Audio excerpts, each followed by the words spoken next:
Bonjour, chers compatriotes, ou bonsoir, une fois de plus. Merci pour nous suivre. Merci pour tout ce que vous faites, pour vos réactions par rapport à nos différentes vidéos. Comme je vous avais dit hier, si vous nous suivez, n'oubliez pas de vous abonner à notre chaîne, de partager la vidéo, d'aimer cette vidéo. Notre objectif, c'est vous informer et probablement donner notre point de vue sur des questions d'actualité, sur des questions qui vous nous posez et parfois qui a suscité un peu le débat sur ma page Facebook, ainsi de suite.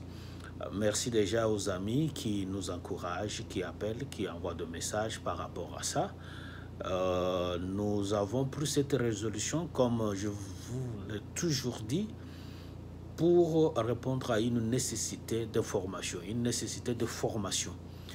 Il y a plusieurs questions qui talonnent les gens par rapport à certaines questions d'actualité. Et ça nous permet, nous, de pouvoir donner une opinion un peu éclairée par rapport à tel ou tel autre sujet. Alors, vous savez, je ne veux pas peut-être par cette vidéo inaugurer encore un débat ou de tension au sein du parti. L'objectif de cette vidéo, c'est de permettre d'explorer une solution.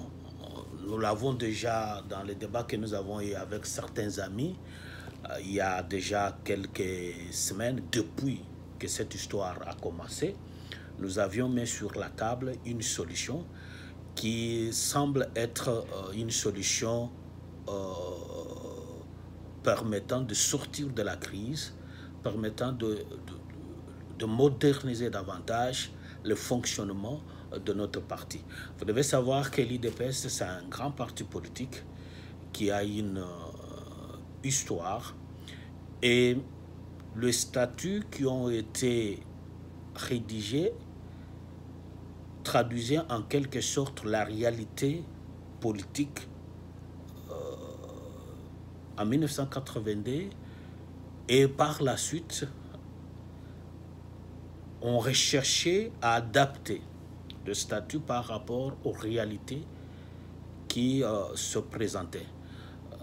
Il est sans ignorer qu'au départ, l'IDPS, c'est un parti politique qui a eu 13 parlementaires. Avec les 13 parlementaires, il y a eu la création du parti. Il y a eu plusieurs personnes dans cette période-là qui avaient soutenu, qui ont adhéré, qui ont travaillé. À un certain moment, avec tout ce qu'il y a eu comme sacrifice, dévouement de ce genre de personnes qui n'étaient pas là au départ, mais qui ont adhéré au mouvement, qui ont travaillé. On a parlé des fondateurs, on a parlé des cofondateurs, ainsi de suite. Il y a plusieurs réalités au sein du parti qui, par moment, lorsqu'on rédigeait des statuts, ceux qui rédigeaient les statuts voulaient intégrer un certain nombre de choses dans ces statuts, rendant ainsi parfois le fonctionnement du parti un peu compliqué, alors que le parti doit être mis au pas de structures ou un fonctionnement normal, comme toute organisation moderne, comme on en voit partout ailleurs. C'est comme ça que la nécessité de revoir les choses s'était fait sentir. Je vais peut-être revenir. Vous savez, je suis, pour ceux qui me connaissent, les amis, ça fait quand même plus de 30 ans qu'on est autour du droit. Nous avons vécu encore tout petit, côté de nos aînés, de grands frères qui étaient des avocats et tout ça. Nous-mêmes, nous avons fait les études de droit. On a été comme étudiants, comme enseignants, comme praticiens du droit en tant qu'avocat, ainsi de suite, nous avons eu cette chance peut-être. Et le droit, comme je l'ai toujours dit, le droit se dit. Le droit se dit. Et il n'y a de meilleur en droit que la bonne foi. Si vous observez tout ce qui se passe, tout ce qui se dit, s'il n'y a pas la bonne foi, les déviations sont possibles, ou l'interprétation par le chevet est possible. Donc, nous allons ici essayer de répondre à une question que nous nous posons, et cette question est essentielle. Qu'est-ce qu'il faut faire? Quelle est la solution pour sortir de cette crise? Vous avez vu des gens sortir, les médias parler, poser des questions. Il y a eu aujourd'hui effectivement un problème réel, un problème de gestion. Et notre souci n'est pas de dire qui a tort, qui a raison, mais je crois qu'il faut analyser les choses froidement et arriver à trouver une solution qui soit capable de permettre qu'on avance. Alors, je crois que pour ceux qui savent ou qui suivent l'actualité politique dans notre pays ou au sein du parti, il s'est posé un problème, et nous l'avons déjà exprimé autrefois, c'est que au jour d'aujourd'hui, le président de l'UDPS, celui qui a été élu au dernier congrès comme président de l'UDPS, avait été également dans le même congrès, non seulement élu comme président du parti, mais également présenté comme candidat du parti aux élections présidentielles. Mais avant que nous arrivions à ce qui s'est passé, permettez-moi de revenir. Je venais de dire que l'UDPS, c'est un grand parti politique qui a connu plusieurs mutations durant ces 20 dernières années. On est parti de 13 parlementaires, ainsi de suite, à la création. Mais au départ, vous avez de personnalités, de fortes personnalités qui étaient à la tête du parti. Ce qui faisait qu'entre eux, on pouvait élire, choisir qui va être président. On devait faire des tours.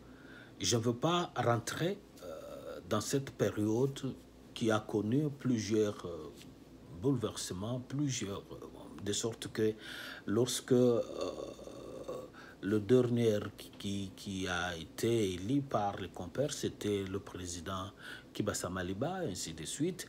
Bon, vous connaissez la suite. Et Kibasa, il y a eu des choses qui n'ont pas été appréciées par les autres. Il a été soupçonné de ceci. Alors, il y a eu de petits problèmes au sein du parti qui ont même expliqué que vous, aujourd'hui, vous avez l'IDPS dit IDPS Kibasa. Alors, le dernier avant, c'est lui qui est aujourd'hui président de la République démocratique du Congo, c'est Étienne Tshisekedi. Une fois arrivé, il est président du parti, il s'est posé un problème de restructuration. Il faut organiser un congrès pour permettre au parti de se doter de statuts qui permettent une restructuration des organes du parti pour beaucoup plus d'efficacité et je crois par sa décision 086 bar IDPS bar président national bar 09 du 25 je crois le 25 octobre 2009 le président du parti à l'époque Étienne Tshisekedi Wamulumba va prendre la décision d'instituer une commission. Cette commission devait travailler pour l'organisation du premier congrès de l'UDPS pour statuer sur les statuts, adapter le statut du parti aux enjeux qui étaient de l'heure.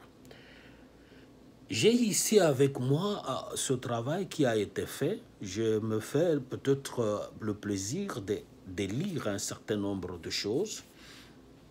Cet organe, cette décision qui avait été rendue, et le résumé que j'ai tiré de ce travail qui a été fait, permettez-moi de lire parce que j'ai essayé de faire quelque chose. Il y a un résumé qui traduit cette réalité, la volonté qui a été pour le président Etienne Tshisekedi Omurumba de l'époque, la nécessité de répondre à cette exigence d'une gestion moderne d'un parti politique. Alors, les objectifs qui ont été assignés, je m'excuse, la lumière me tape un peu dans les yeux. Alors, vous aviez le parti, comme je venais de le dire, qui avait connu deux problèmes par le passé, problèmes de fonctionnement par le passé. Il a fallu résoudre ce problème, adapter ce problème. Alors, c'est comme j'avais pour objectif la modernisation de la démocratie interne, notamment par une meilleure répartition de compétences entre les organes, l'assouplissement de règles de collaboration par la création de cadres statutaires de concertation, une plus grande implication de structures de base dans le processus ou de la prise de décision. Il y a eu la modernisation de structures du parti, ainsi de suite, le renforcement du régime disciplinaire. Toutes ces questions devaient faire l'objet et devaient guider le travail qui allait être fait. Alors, sur le plan de la forme par rapport à cette réalisation, donc, il a fallu simplifier ou faciliter la lecture de textes de statut, par chapitre, ainsi de suite, pour permettre aux gens, lorsqu'ils lisent les statuts, qu'ils sachent quoi en faire. Mais les objectifs spécifiques du parti, comme je venais de le dire, nous sommes dans une période où il y a possibilité d'organiser les élections, il y a possibilité pour le parti politique de jouer effectivement leur rôle, c'est-à-dire se battre pour conquérir le pouvoir et l'exercer le plus longtemps possible. Et ça devait également occuper, et dans des réformes qui ont été réalisées, vous avez une sorte de restructuration qui a été adoptée, permettant de créer de nouveaux organes, ainsi à éviter des conflits entre différents organes, et ainsi de suite. C'est comme ça que vous verrez dans le statut, il y a eu la présidence. Alors qu'au départ, on parlait du président, vous avez le secrétaire général, ainsi de suite. Mais vous avez là, en quelque sorte, une fusion entre différents organes qui ont été mis ensemble. Et dans ce nouveau statut, vous avez les organes qui ont été retenus. Vous avez le Congrès, qui est l'organe suprême. Vous avez la présidence du parti. Et vous avez la Convention démocratique du parti. Et vous pouvez voir ça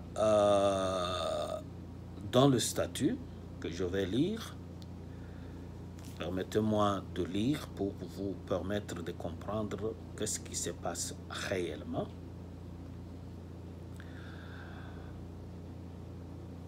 Je pars, je quitte, bon, vous avez les titres, permettez-moi, bon, le titre premier, dénomination, siège et membre. Il faut signaler également que dans ce statut qui a été adopté par le premier congrès, on avait essayé de supprimer un peu la catégorisation de membres pour permettre une certaine égalité entre tous les membres du parti, créant ainsi cette égalité permettant à tous les adhérents, tous ceux qui devenaient membres du parti, de se considérer comme à part entière. Vous êtes membre du parti, vous payez vos cotisations, ainsi de suite. Il y a eu cette sorte d'unité en termes de qualification. C'est comme ça que vous avez article 1er est créé en date du 15 février 1982 à Kinshasa un parti politique dénommé Union pour la démocratie et le progrès social, IDPS en cycle. L'article 2, le siège est situé à Kinshasa, peut être transféré, peut-être, voilà. Vous avez ici, pour l'article 3, par rapport à ce que je venais de dire, est un parti national démocratique, social et laïque. L'IDPS regroupe les citoyens de deux sexes qui adhèrent à son projet de société et statut, quelle que soit leur origine ethnique et leurs convictions religieuses. C'est pour vous dire que l'IDPS est un parti national.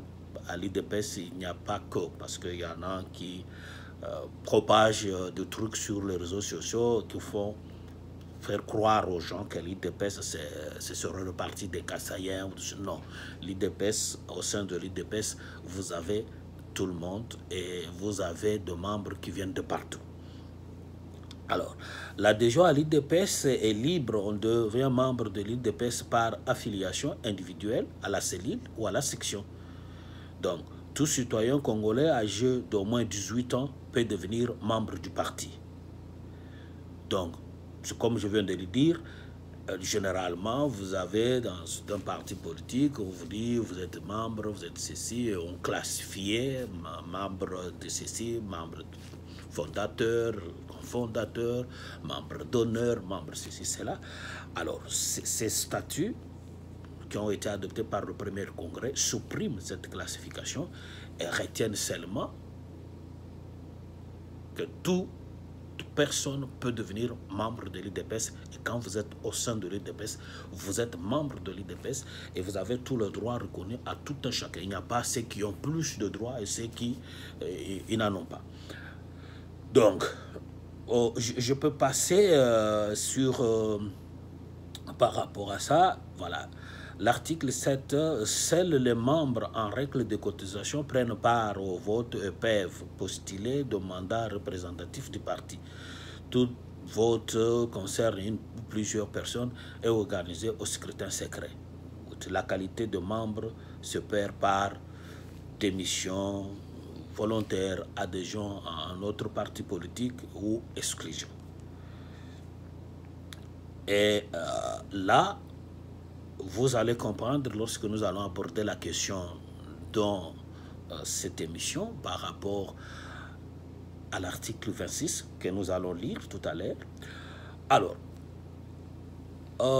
je peux vous passer des objectifs, tout ça. Bon, devises, emblèmes, je peux vous le passer. Bon, nous sommes à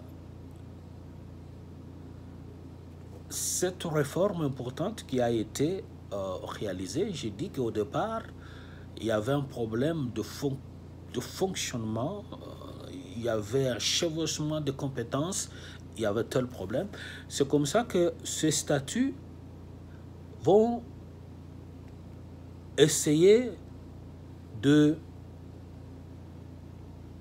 supprimer un certain nombre d'organes. Et on a créé un organe, pourtant, il faut le préciser,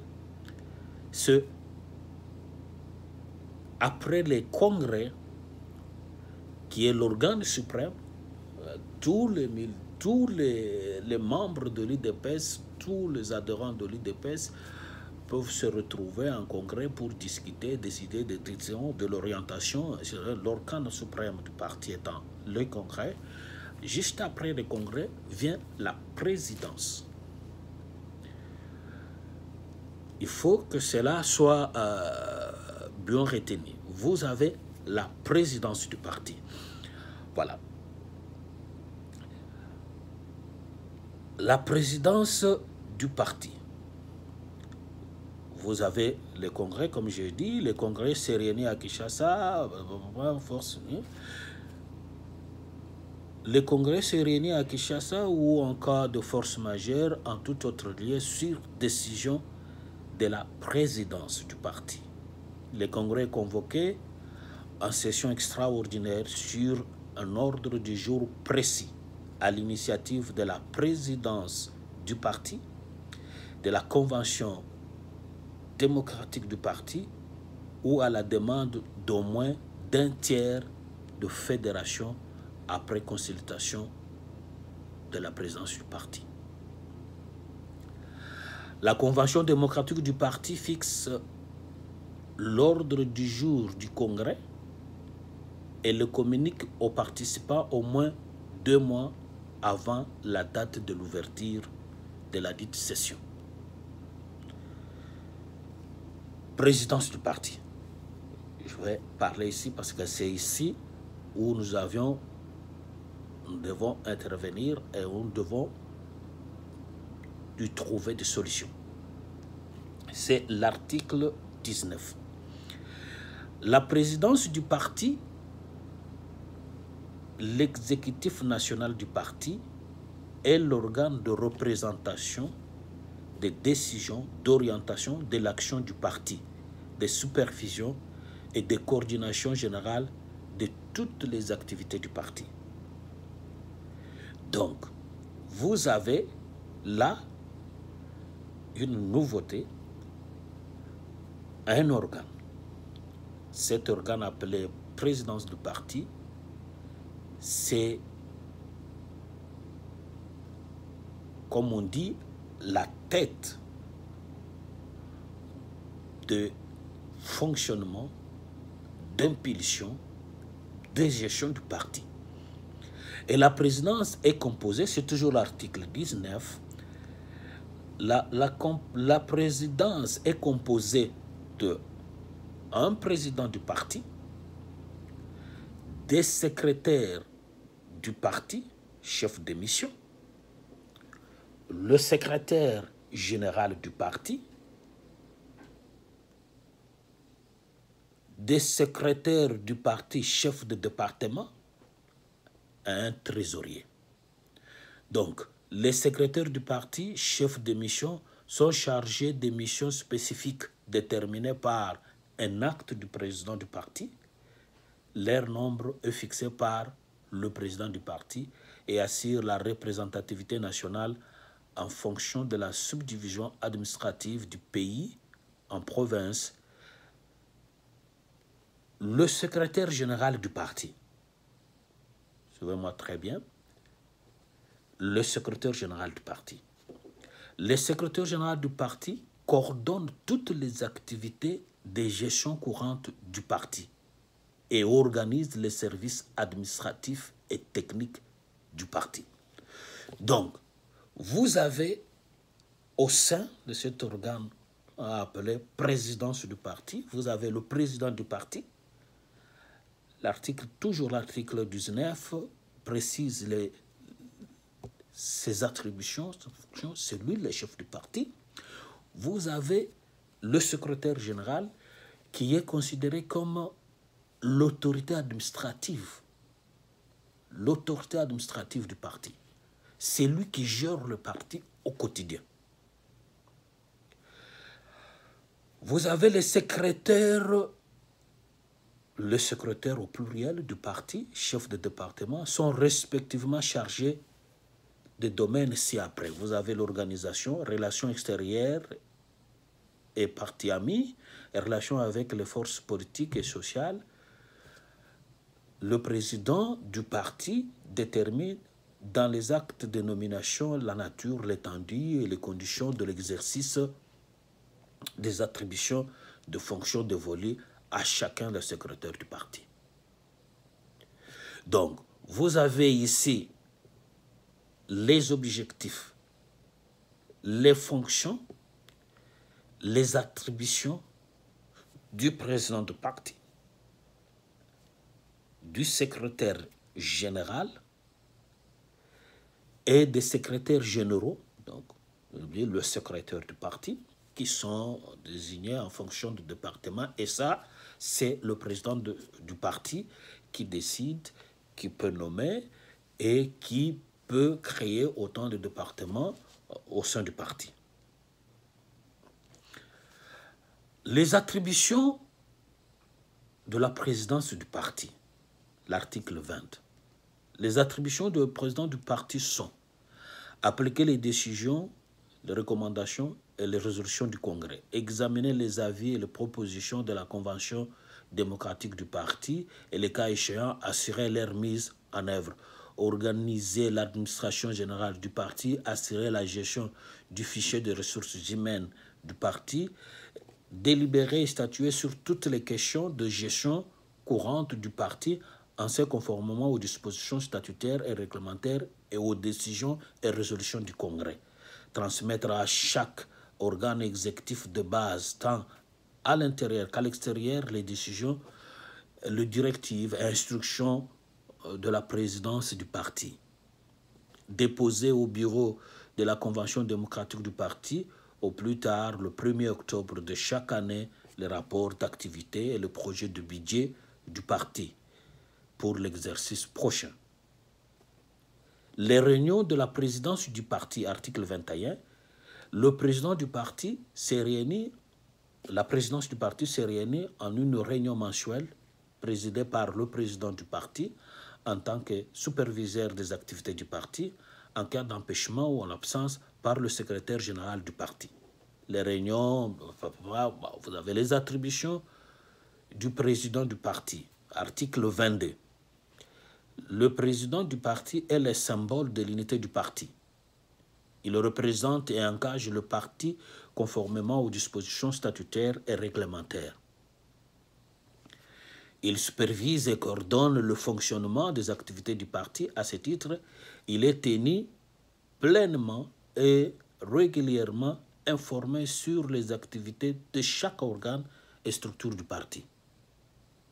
Il nomme et, les cas échéants, relèvent de leurs fonctions le membre de la présidence, c'est-à-dire le secrétaire général, tous les secrétaires généraux, ainsi de tous les trésoriers, tout ça. Il peut nommer leur fonction, pas de problème. Il présente le secrétaire du parti et chef de mission, le secrétaire général du parti, ainsi que le secrétaire du parti, chef de département, à la convention démocratique dès l'ouverture de la session suivante. Il s'implique dans le processus électoral national conformément à l'article 10 du présent statut.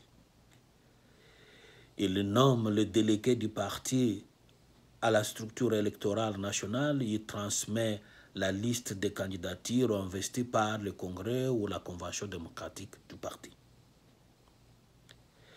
Il rend publiquement les résolutions, on peut passer, les budgets, le règlement financier du parti approuvé par la Convention démocratique du parti, ainsi de suite. Les critères de nomination, l'article 23, vous pouvez toujours voir la Convention démocratique du parti, nous en sommes là. Vous avez la présidence du parti, les congrès, la présidence du parti, et vous avez la Convention démocratique du parti, CDP. Nature et fonction. Article 25. La Convention démocratique du parti est un organe de concertation du parti.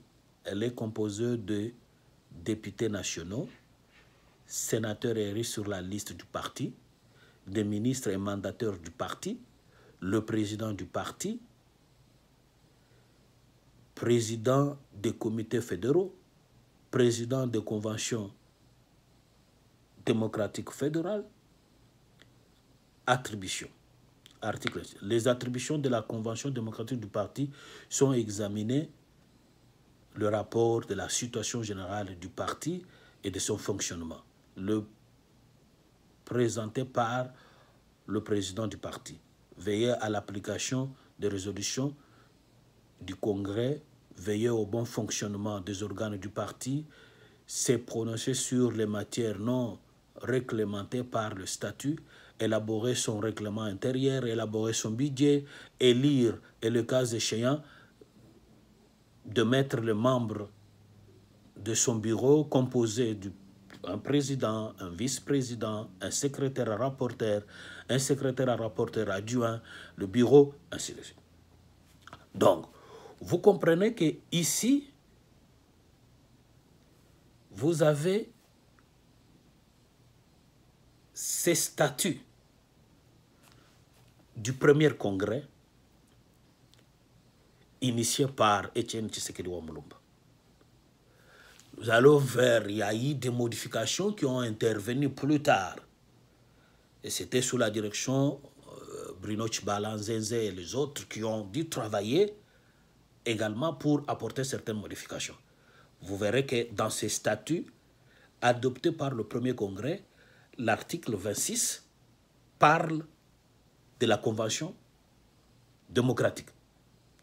Alors que dans les autres statuts, l'article 26 aborde la question qui fait polémique aujourd'hui.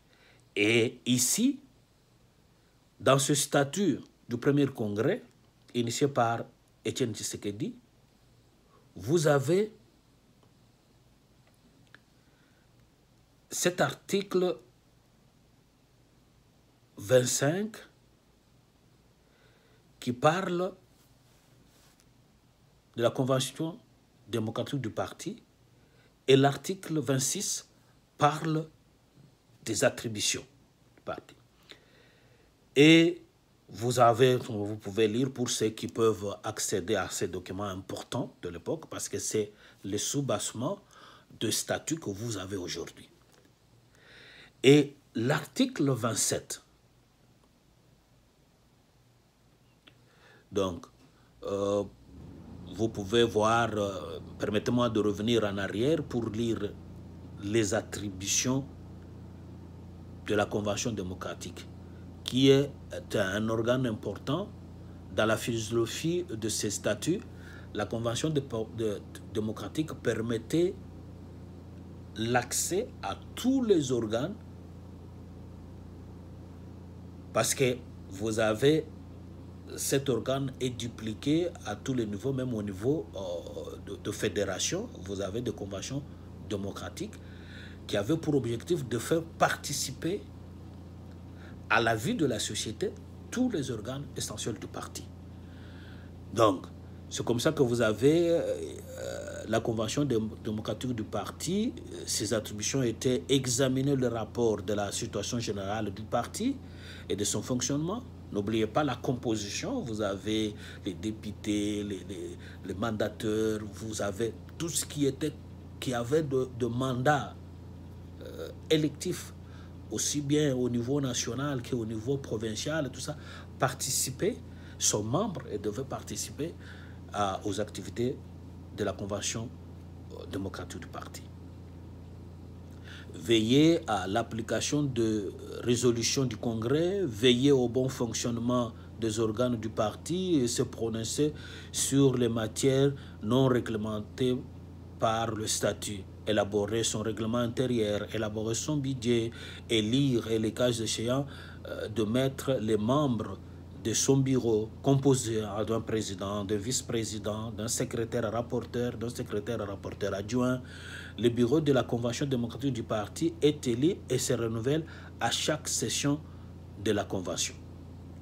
Le président, donc la présidence du bureau est assumée de façon rotative par chaque province.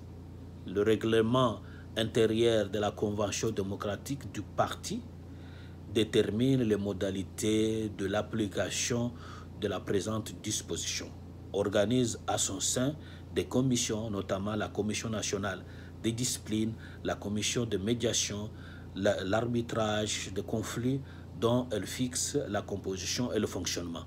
Prendre acte de la liste des membres de la présidence présentée par le président du parti, adopter le budget et le règlement financier du parti présenté par le secrétaire général du parti, veiller à la conformité des décisions et actes pris par les organes de l'IDPS au regard des dispositions statutaires et réglementaires du parti, approuver les comptes annuels du parti présentés par le secrétaire général du parti, investir les candidats du parti aux élections législatives, provinciales, locales sur la proposition de la commission électorale permanente du parti.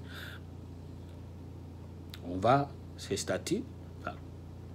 Lorsque vous lisez ces statuts, vous verrez qu'il y a, c'est peut-être ce qui avait justifié qu'on vienne un peu regarder un certain nombre de choses, mais vous avez là beaucoup de choses qui sont dites et parfois on répète un certain nombre de choses qui parfois créent un peu de confusion entre le secrétaire général du parti qui est chargé au quotidien, tout ça, qui doit élaborer, tout ça. Vous avez le président du parti, tout ça, qui sont tous membres de la présidence du parti. Comprenez que ce sont des statuts, lorsque vous êtes au jour d'aujourd'hui, et c'est là où il y a le débat, lorsque vous analysez ces statuts, ce sont des statuts trop lourds, et parfois indigestes. Je vais te le dire, pour tout juriste, ils savent que le fait précède le droit. Le droit est fait pour résoudre un problème, de problèmes qui se posent, de réalités auxquelles on se compte. Mais vous avez une sorte de lourdeur dans ce statut. Vous avez, quand vous lisez le statut du parti, vous sentez une sorte de méfiance. Une sorte de méfiance. Donc, de sorte qu'on est en train de mettre des dispositions légales qui répondent à une seule idée contre telle ou telle autre. C'est-à-dire, lorsqu'on est élu président, vous avez l'impression que tout le monde, tout le reste sont méfiants de la personne qu'on met à la tête du parti. Et par conséquent, on multiplie des organes, on multiplie de structures qui ont également un regard sur ce que le pouvoir que l'autre a. Donc, lorsque vous lisez, très bien, vous verrez que... Alors, nous venons ici dans ce statut, c'est l'article 27 qui parle de l'intérim du président du parti, qui est devenu l'article 26 dans le statut actuel dont problème au jour d'aujourd'hui. Voici ce qui est dit à l'article 27. En cas de décès, de démission, d'empêchement définitif du président du parti, le président de la convention démocratique du parti assume son intérim pour un délai ne dépassant pas 30 jours, au cours duquel il est tenu de convoquer une session extraordinaire du Congrès en vue d'élire un nouveau président du parti, élection à laquelle il ne peut faire acte de candidature.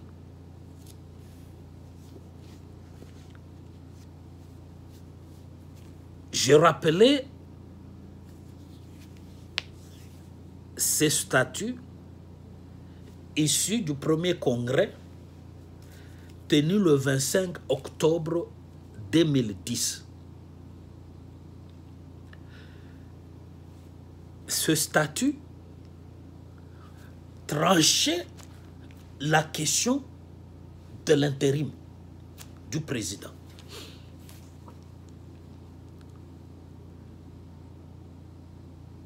Et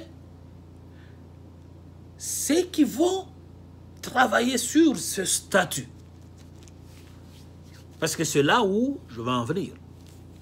Je voulais un peu résumer ce statut du premier congrès initié par Etienne Tshisekedi Wamulumba, alors vivant, alors président du parti.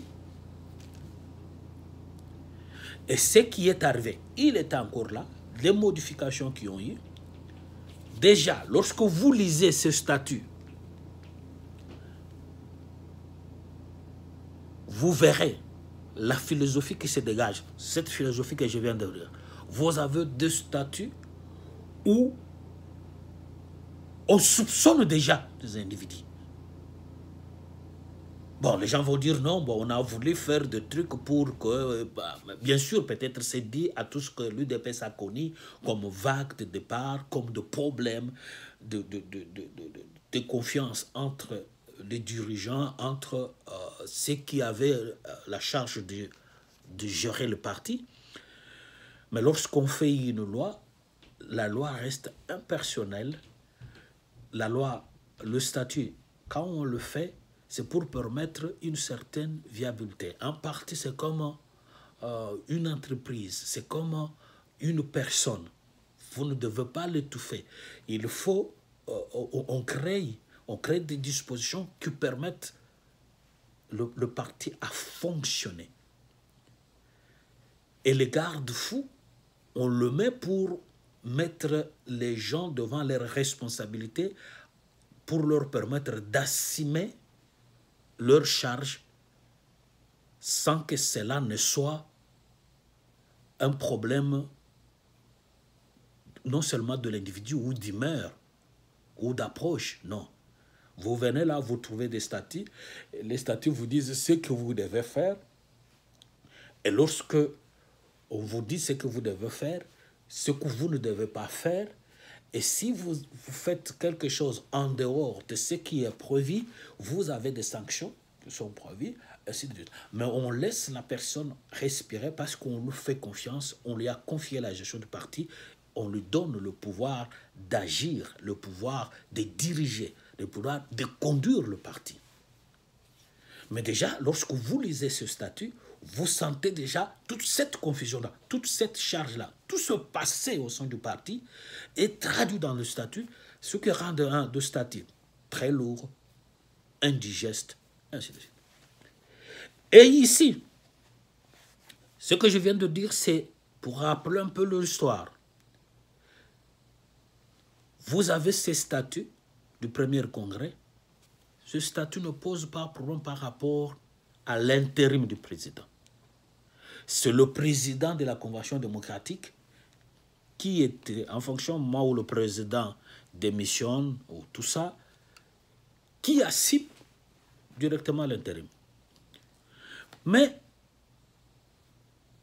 ceux qui vont travailler sur notre statut, ils vont y amener une confusion. Et cette confusion pose problème au jour d'aujourd'hui. Et je vais arriver. Au lieu de parler ou de désigner une personne, en cas de l'empêchement du président, ainsi de suite, désigner une personne, et ils vont désigner 3 personnes. Donc, ils vont instaurer directoire.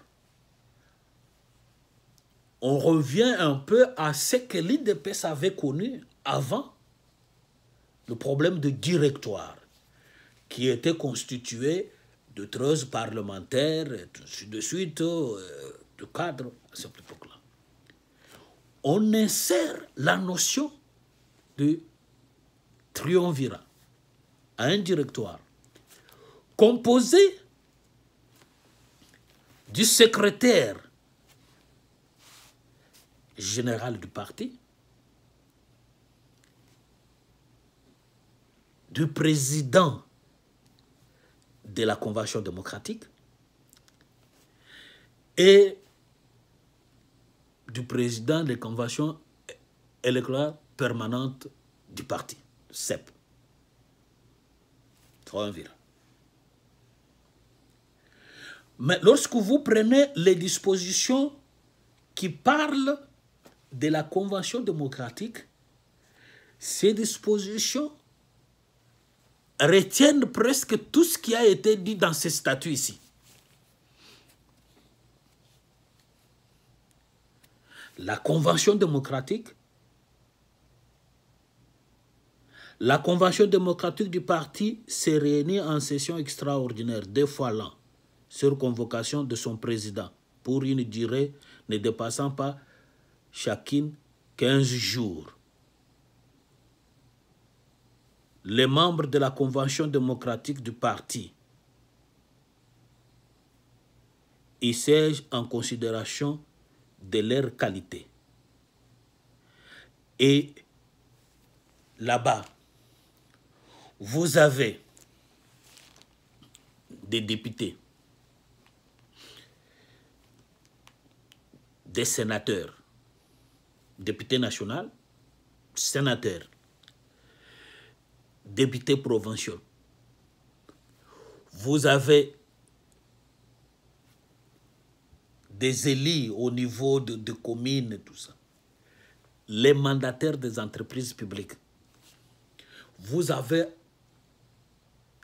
tous ceux qui ont reçu un mandat de la part de l'UDPS, tous sont membres de la Convention démocratique.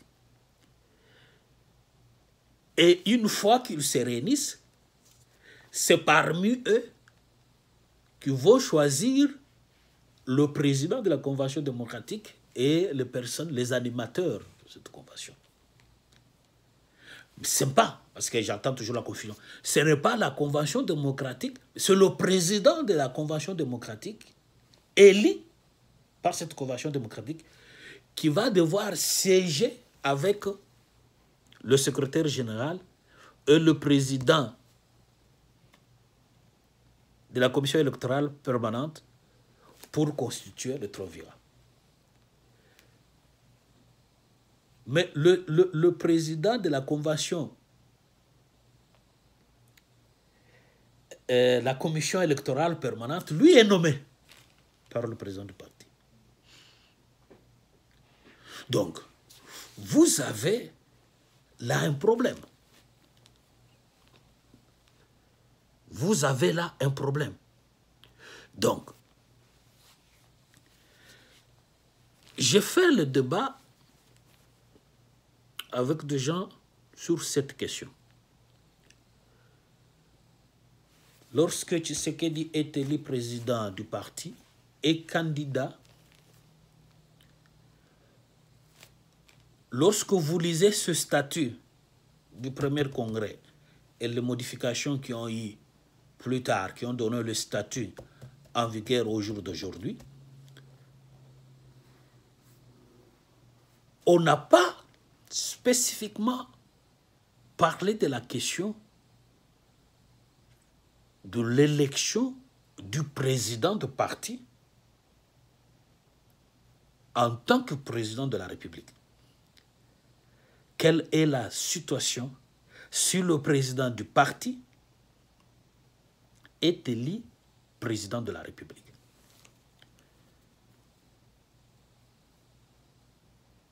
Je crois, retenez ce que je viens de dire, il y a de meilleurs endroits que la bonne foi. Les gens considèrent le fait pour le président du parti d'être élu président de la République comme un empêchement définitif. Je demanderai à ceux qui me suivent d'aller peut-être lire la définition de ce qu'on entend définitif.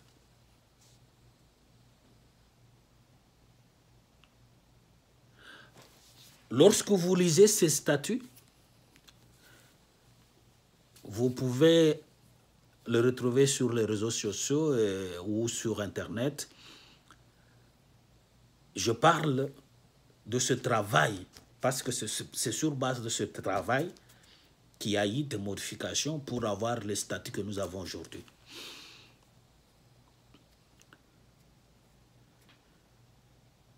Les gens doivent savoir que l'empêchement définitif renvoie à une sanction.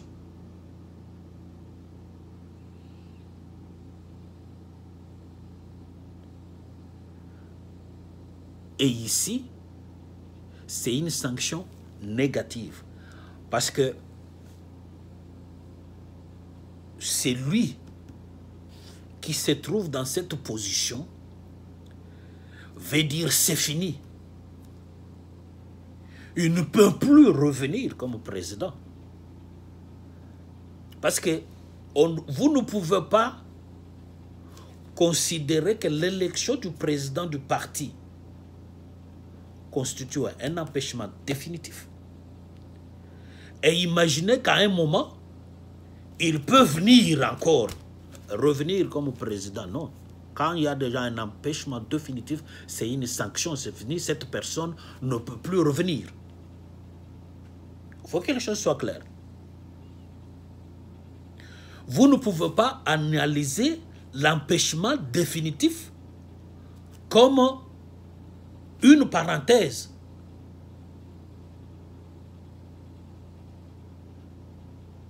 Non. Ce n'est pas une situation temporaire. Vous dites, quand on dit vous êtes exclu définitivement, ça veut dire vous êtes exclu définitivement, vous n'avez aucun pouvoir de revenir. Vous ne pouvez plus revenir.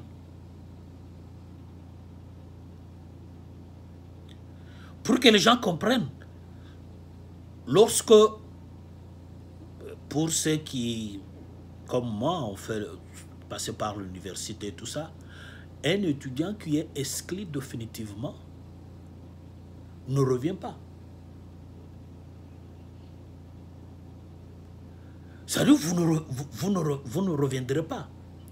Si vous êtes exclu définitivement de telle faculté, vous ne pouvez plus revenir à cette faculté-là.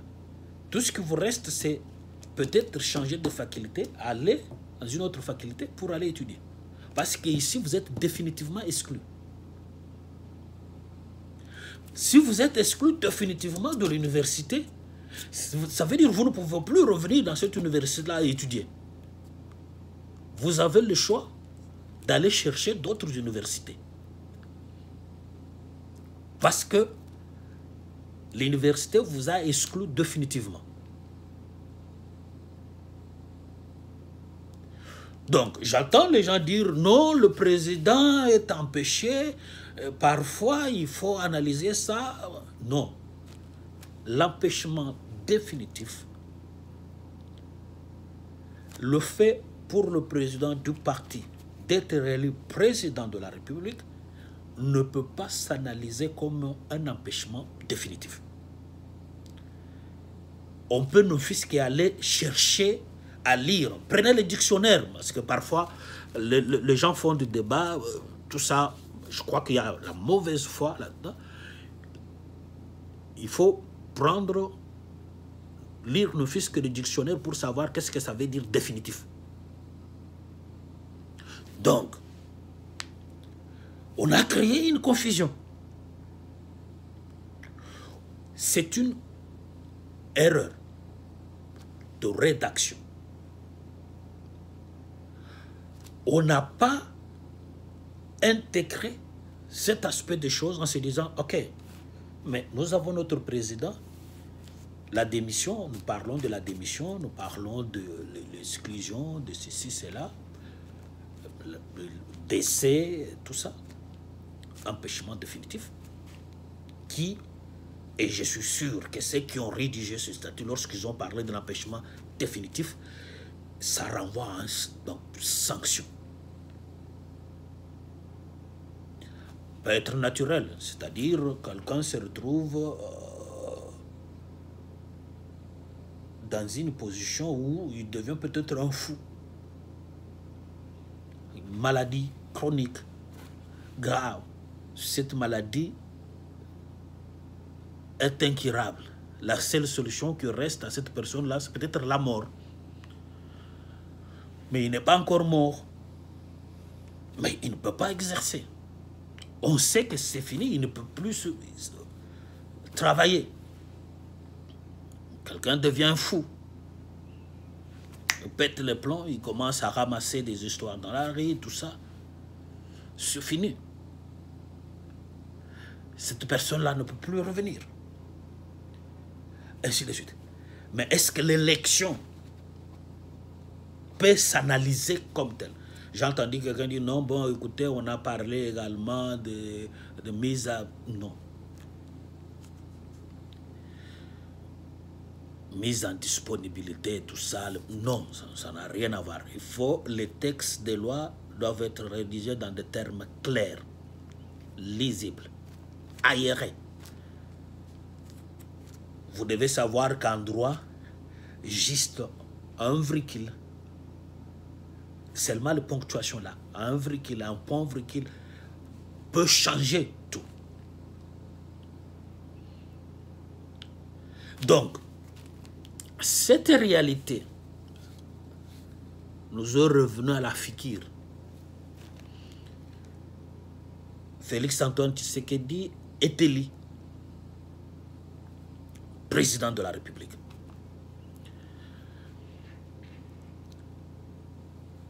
Il pouvait continuer à être en même temps président du parti.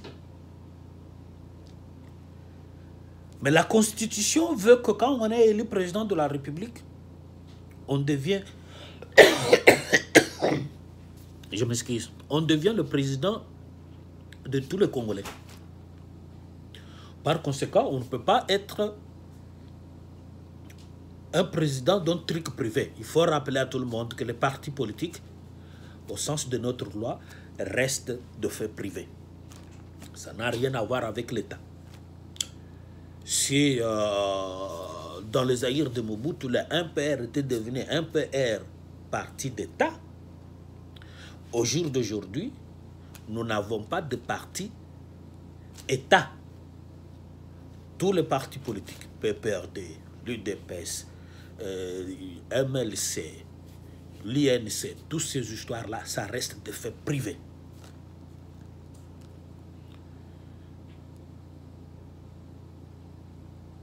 Donc, la Constitution veut que le président de la République ne soit pas le président d'un parti politique.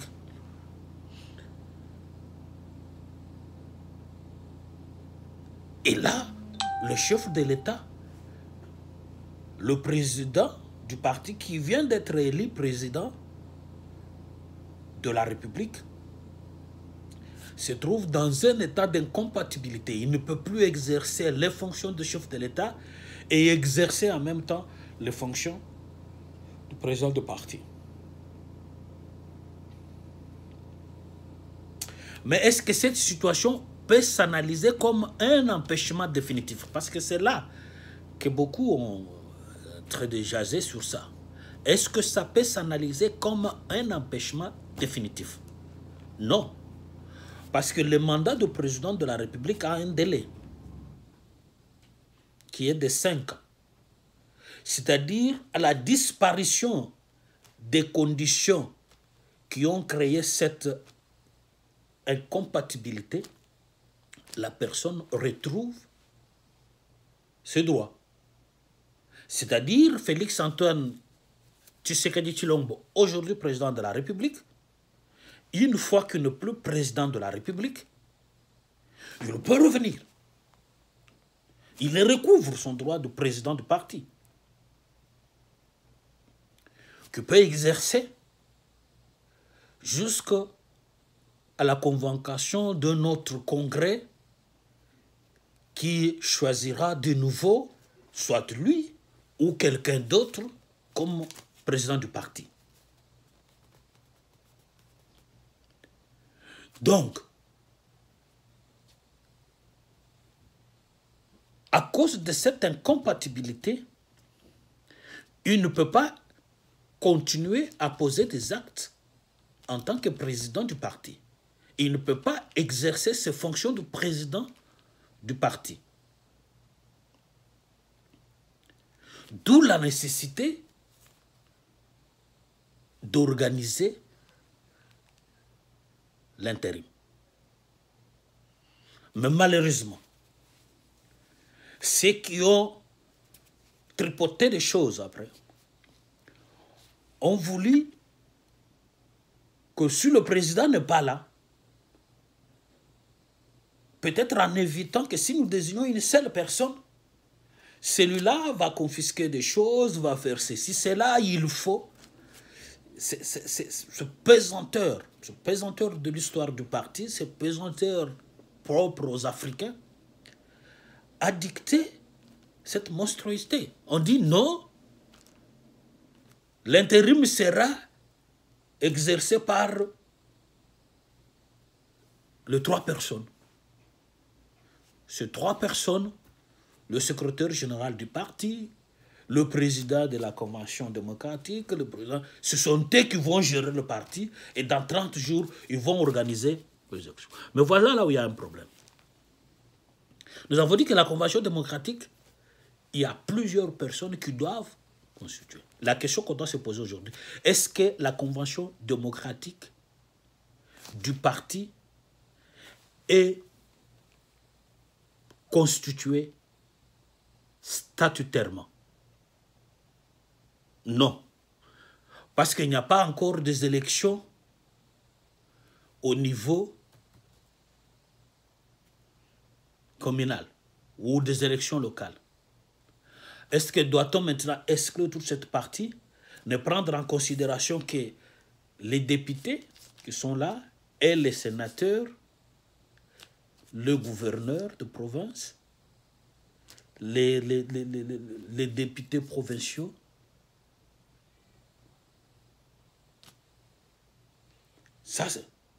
est-ce que cette convention, au jour d'aujourd'hui, au jour où nous parlons, est-ce que cette convention démocratique s'est déjà réunie, voté son règlement d'ordre intérieur, élire ce dirigeant, dont son président, qui va être membre de ce triumvirat ou le directoire qui va assurer l'intérim? Vous voyez, la réflexion n'est pas correcte, n'est pas normale. C'est très lourd. Vous voyez, c'est très lourd parce que les élections dans notre pays sont couplées. Vous avez les élections président de la République, vous avez les élections de députés, ainsi de suite. Mais lorsque les résultats sont publiés, le président, tout ça, il faut attendre, tout ça, validation de ce résultat au niveau de la Cour constitutionnelle, et il peut y avoir des recours. Vous avez vécu la situation, ça prend un peu de jours, de moment. Dès que le président prête serment, c'est fini, il devient le président de la République, il ne peut pas être le président du parti. Il faut immédiatement résoudre la question de l'intérim. Mais entre-temps, dans le statut, l'intérim est assuré par le triumvirat, dont le président de la Convention. Si nous avions déjà connu des élections et tout ça, et qu'au départ déjà, il y a eu de députés, de sénateurs, de gens, et que la Convention démocratique avait déjà était déjà convoquée à voter, son règlement d'ordre intérieur, ses organes fonctionnent normalement, la question ne se pose là, parce que là, les choses existent déjà. Immédiatement, quand le président est élu, le triumvirat peut se constituer. Mais ici, ce n'est pas le cas. Il y a les gens qui disent, oui, mais le président lui-même, avant, il avait déjà nommé les membres de la Convention démocratique qui sont reconnus par le statut. Oui. Mais est-ce que cela fait que la composition de cette Convention démocratique soit, au jour d'aujourd'hui, régulière? Non. Il y a... je ne vais pas citer les noms des individus, je reste sur une question de principe. Donc, on a alourdi le statut. Et l'interprétation qu'on fait au jour d'aujourd'hui de l'article 26, de mon point de vue, c'est une fausse interprétation. Alors, déjà, avec ce que je viens de dire, vous comprenez la difficulté dans laquelle on s'est trouvé. Il fallait résoudre le problème. La Convention démocratique n'est pas statutairement constituée. Il y a un vieux qui est là, qui c'est du président de cette Convention démocratique. Je suppose que c'est au regard de ce statut du premier congrès convoqué par Étienne Tshisekedi Lumumba de son vivant.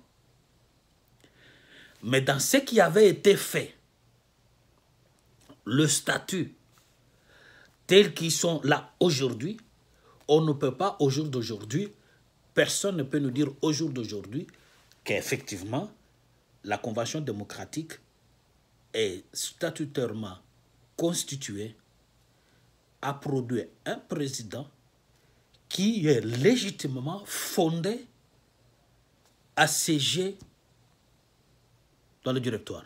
Sinon, ils auraient dû le faire. Parce que lorsque le président de la République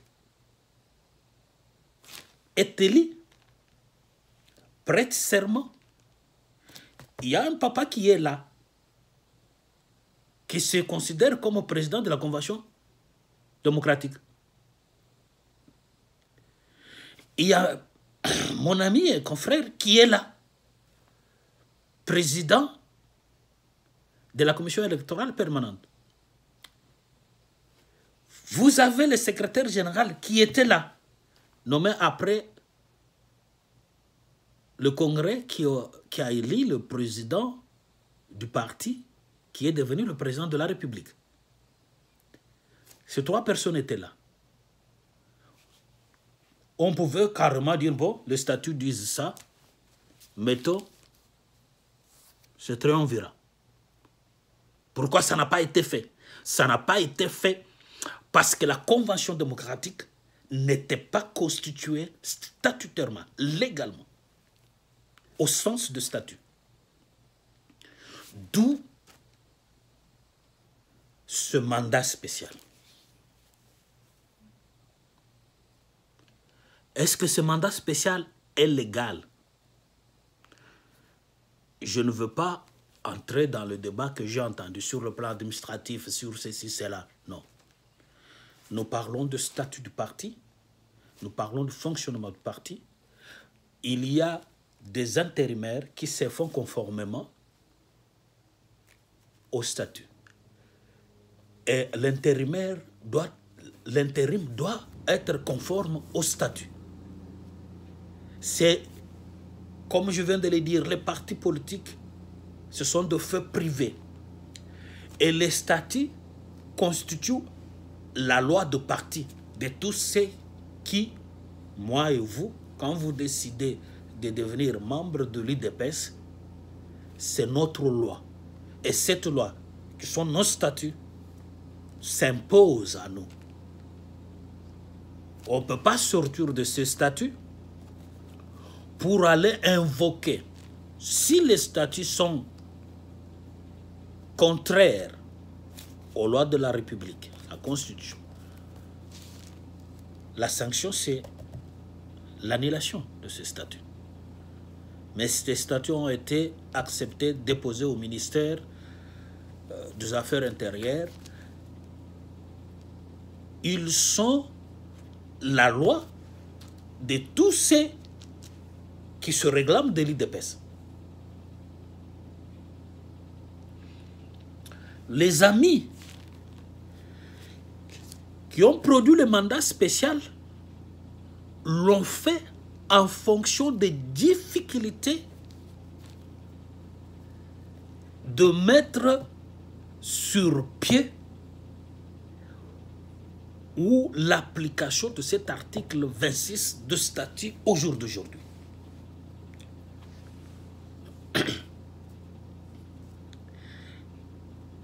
On peut venir ici expliquer des choses, non, vous savez, nous aurions souhaité que ça soit l'article 26. Mais pourquoi vous ne l'avez pas fait? L'article 26 était là, les statuts étaient là.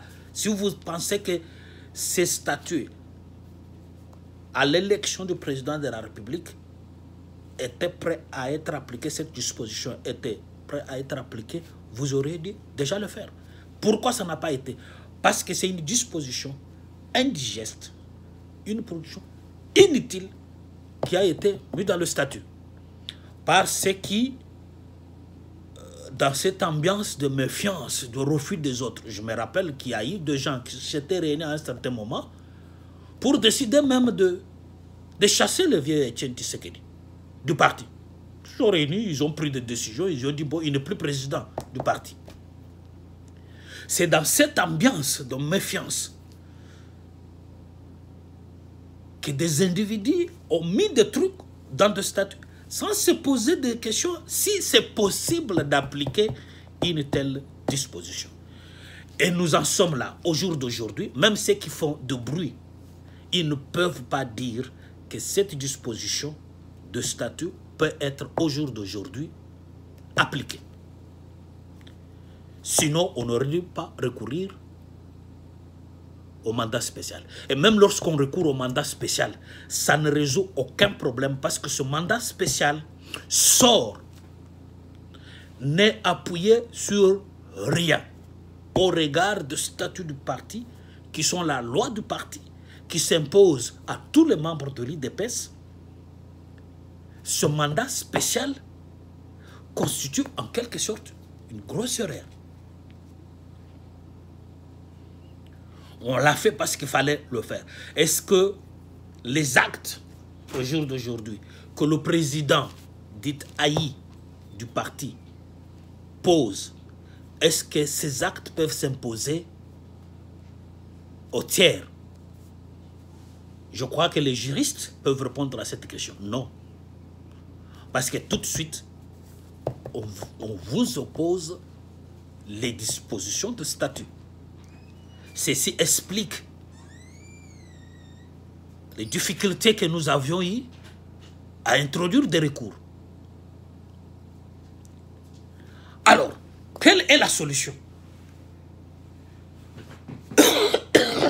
Quelle est la solution? Parce que c'est là. On ne peut pas continuer à penser que c'est l'article 26 qui est la solution. Je crois que c'est faire preuve d'une certaine cécité intellectuelle par rapport à ça. Je vais te dire, le fait précède le droit. Les lois sont faites par des hommes pour résoudre le problème. Lorsqu'il y a un problème qui se pose, une loi peut être dépassée. Une loi peut devenir caduque. Le problème, ce n'est pas de s'accrocher à la loi. Le problème, c'est de constater que vous avez aujourd'hui des difficultés, nous avons aujourd'hui des difficultés pour mettre en application l'article 26. Et ce qui a été fait, ça a été fait par des juristes, je m'excuse, ça a été fait par des juristes. Ils ont fait ça pour pallier à une difficulté. Mais ça n'a pas résolu le problème.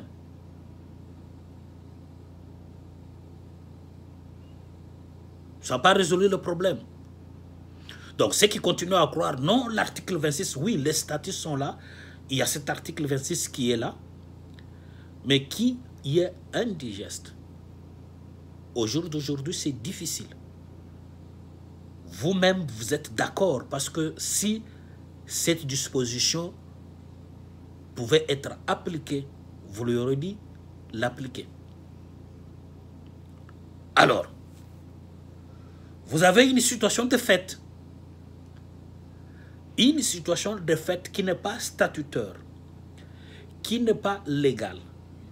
Parce que même lorsque vous allez devant un juge, les juges vous opposent votre propre loi. Et cette loi, ce sont des statuts. Alors, c'est comme ça que lorsque ce débat a eu lieu, je parlais avec des amis, j'ai publié une proposition qui était simple. C'est convoquer un congrès extraordinaire qui va permettre de modifier les statuts. Modifier le statut pour les conformer à la situation actuelle du parti.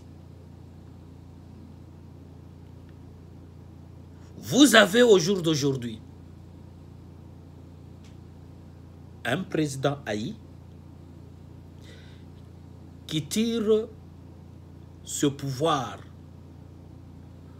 d'un mandat qui lui a été remis par le président de la République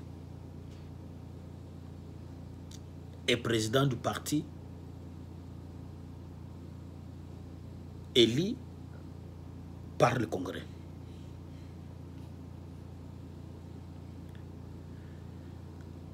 Il se pose ici un problème de discipline au sein du parti. Discipline au sein du parti.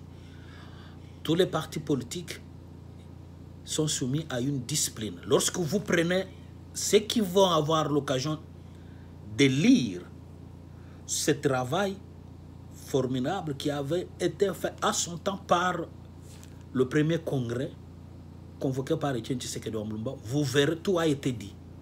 Même lorsqu'on a renforcé sur le plan discipline et ainsi de suite, il y a des raisons qui ont été données. Parce que vous avez aujourd'hui, on a l'impression qu'à l'IDPS, c'est un fourre-tout. N'importe qui peut dire n'importe quoi et peut faire n'importe quoi. Quelqu'un peut quitter chez lui, venir là, décider. Il n'a aucune fonction au sein du parti. Mais il peut venir là, il décide. Donc, nous avions mis sur cette table cette proposition qui est une proposition d'intelligence, une proposition qui permet de résoudre des problèmes. Il y a eu à l'époque, lorsque le débat était des gens qui ont tenté de dire non, vous voyez, vous soutiendrez tel, tout ça, vous êtes ceci, cela.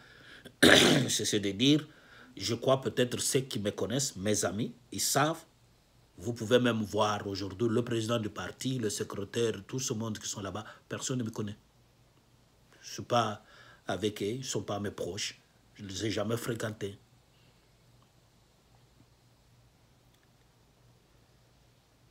Donc, personne ne peut nous, au jour d'aujourd'hui, dire que nous sommes en train de courir pour X ou pour Y. Non. Donc, la solution est là. Il faut le faire vite et très vite. Parce que les élections approchent. Nous allons présenter des listes, il y a des actes qui vont être posés. Qui va poser ces actes? Le président haï? Non. Tout de suite, ce sont ces statuts qui vont lui être opposés. Donc c'est l'IDPS qui est en train de perdre. Et nous sommes en train de perdre parce qu'il y a eu cette erreur monumentale, cette grossièreté judiciaire juridique, permettez-moi de dire, ce n'est pas judiciaire, juridique.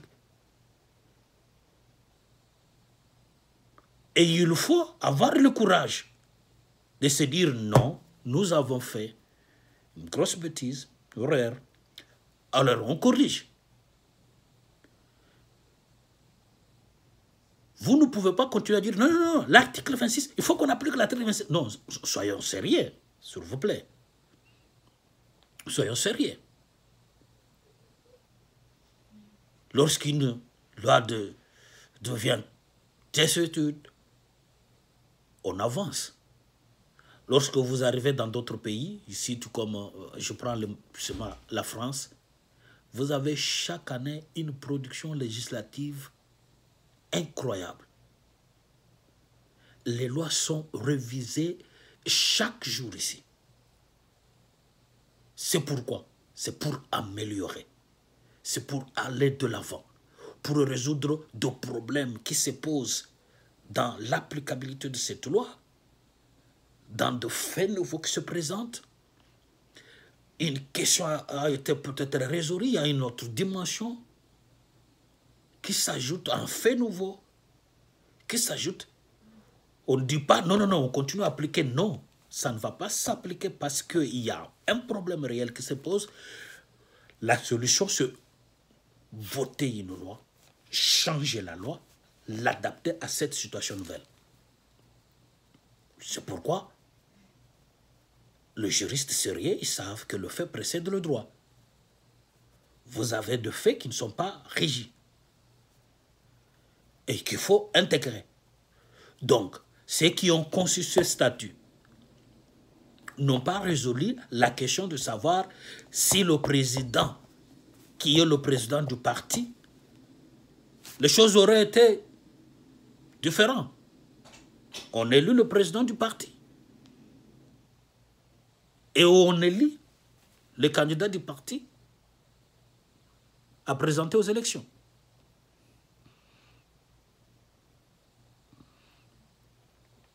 Mais la logique a voulu que c'est le président du parti qui est le candidat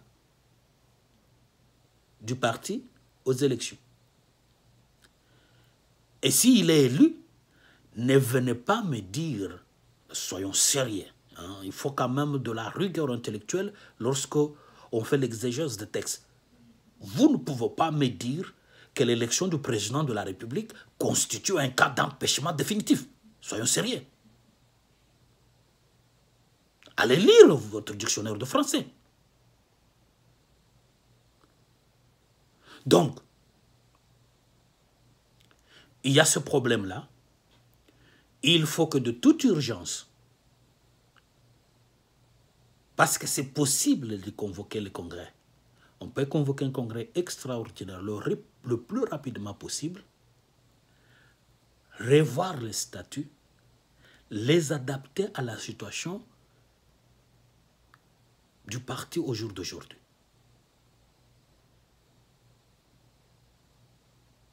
Si on avait gardé ce statut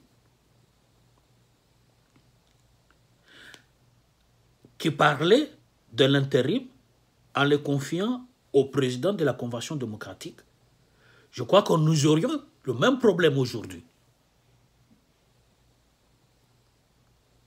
Parce qu'il faudra se poser la question si, au regard du statut, des éléments de ce statut, cette convention démocratique est statutairement constituée au jour d'aujourd'hui, au jour de l'élection du président du parti aux fonctions de président de la République.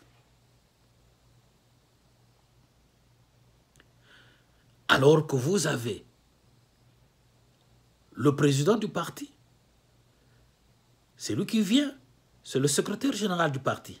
Et le secrétaire général du parti, c'est celui qui gère le parti au quotidien.